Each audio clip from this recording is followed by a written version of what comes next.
پیارے دوستو، جسے تاریخ جمیل کے نام سے جانتی ہے، اس کا اصل نام عروہ بنت حرب تھا۔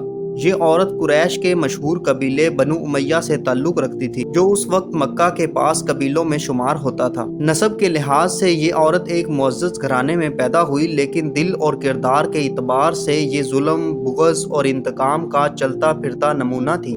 جمیل کا تعلق براہ راست آپ صلی اللہ علیہ وسلم کے خاندان سے نہیں تھا، بلکہ وہ حضرت ابو سفیان رضی اللہ تعالی عنہ کی بہن تھی۔ اس کے باوجود اس کا دل آپ صلی اللہ علیہ وسلم اور آپ صلی اللہ علیہ وسلم کے خاندان کے لیے اتنی شدید دشمنی سے بھرا ہوا تھا کہ قریبی رشتہ دار ہونے کے باوجود اس کے دل میں نرمی یا رحم کی کوئی گنجائش نہ تھی۔ مکہ کی گلیوں میں جمیل کا مزاج سخت گیر اور زبان زہریلی مشہور تھی۔ اس کی عادت تھی کہ وہ نبی صلی اللہ علیہ وسلم کے خلاف محفلوں میں زہر اگلا کرتی اور خواتین میں بیٹھ کر آپ صلی اللہ علیہ وسلم کی کردار کشی کرتی۔ وہ نبی پاک صلی اللہ علیہ وسلم سے اتنی شدید نفرت رکھتی تھی کہ اپنے گھر کا چین اور اپنی راتوں کی نیند اور حتیٰ کہ اپنی عزت بھی داؤ پر لگا دیتی، بس ایک ہی مقصد کے لیے، حضرت محمد صلی اللہ علیہ وسلم کو تکلیف دینا، ان کی دعوت کو روکنا اور ان کے خلاف نفرت پھیلانا۔